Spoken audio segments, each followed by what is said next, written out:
Hello everyone, मैं नीलम तिवारी आप सभी का मैग्नेट ब्रेन्स में बहुत बहुत स्वागत करती हूँ।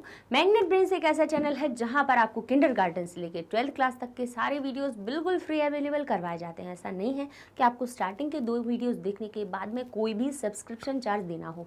NTSC, olympiad, IIT, JEE, NEET, आप जो भी तैयारी करना चाहते हो बिल्कुल फ्री में यहाँ पे कीजिए। अच्छा, जैसे कक्षा 11वीं संस्कृत कोर जो कि भास्वती पुस्तक को पढ़ रहे हैं, उनके लिए कोई एक ज़रूरी सूचना है जो कि रेशनलाइज सिलेबस के हिसाब से है कि देखिए NCERT में आपको 11वीं कक्षा में संस्कृत की 2 पुस्तक मिलती हैं पढ़ने के लिए। जो कि केंद्र की यानी कोर को सिलेक्ट करते हैं उनके को मिलती है भास्वती, और जो कि इलेक्टिव को सिलेक्ट करते हैं उनको शाश्वती पुस्तक पढ़नी पड़ती है। ठीक है, तो ये भास्वती पुस्तक वालों के लिए जो पढ़ रहे हैं उनके लिए जानकारी है कि NCERT ने आपके सिलेबस में से सवर्णो नकुलः जो पाठ है उसको हटा दिया।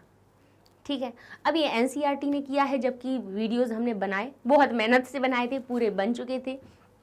और जिन बच्चों ने वीडियोस देखे होंगे तो ऐसा नहीं है, उनमें आपने कई अच्छी चीज़ों को सीखा भी होगा, व्याकरण की चीज़ों को सीखा होगा, लेकिन अब उससे जुड़े हुए परीक्षा में प्रश्न नहीं आएंगे, यही बताने के लिए हमने ये वीडियो आपको बनाया।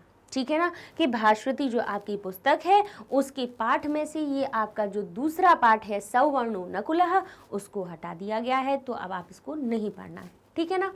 अच्छा, बाकी जैसे आपके मैथ्स हुआ, साइंस हुआ, बायोलॉजी हुई, ये सारी चीज़ें जो होती हैं इनके पाठ को हर एक को पढ़ना इसलिए ज़रूरी है, भले ही NCERT हटा दे, लेकिन अगर आपको उसके वीडियो मिल रहे हैं तो जब भी समय मिले उनको पढ़िए ज़रूर।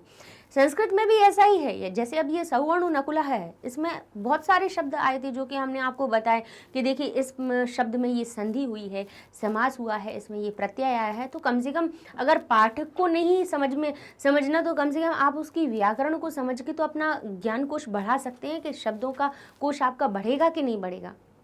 तो किसी चीज़ को पढ़ना कभी भी हमारे लिए हानिकारक नहीं होता है, उससे हमें ज्ञान प्राप्त तो होता है, और वो ज्ञान कभी भी हमारे कभी भी काम में आ सकता है। जैसे कि CUET आप देते हैं और उसमें भी आपके संस्कृत से भी जुड़े भाई प्रश्न उत्तर आ जाते हैं, जो भी भाई संस्कृत भाषा को अपना सिलेक्ट करते हैं तो उसमें भी भाई आपकी कोई भी छोटी छोटी सी चीज़ें आ सकती हैं, है ना। तो अगर हमने पाठ पढ़ा है तो वो भी कोई बुरी बात नहीं है, लेकिन अगर NCERT ने हटा दिया है तो उसको आपको बताना ज़रूरी था कि ये पाठ से जुड़े हुए अब प्रश्नोत्तर आपके सिलेबस में नहीं आएंगे। और आपके यहाँ पे आपको बताना चाह रहे कि भास्वती के पाठ को हमने शुरू कर दिया है। ठीक है, जिसमें कि 6 पाठ के वीडियोस आपके बन चुके हैं। तो आप YouTube पे जाइए, वेबसाइट पे जाइए, यहाँ पे आपको धीरे धीरे जैसे जैसे आपके सामने पाठ आते जाएंगे, वीडियोस आते जाएंगे, तो साथ में आप अपनी पढ़ाई को शुरू कर सकते हैं। तो बने रहिए मैग्नेट ब्रेन्स चैनल पे, लाइक कीजिए, शेयर कीजिए, सब्सक्राइब कीजिए और अपनी पढ़ाई को करते रहिए। मिलेंगे नेक्स्ट वीडियो में, तब तक के लिए धन्यवाद।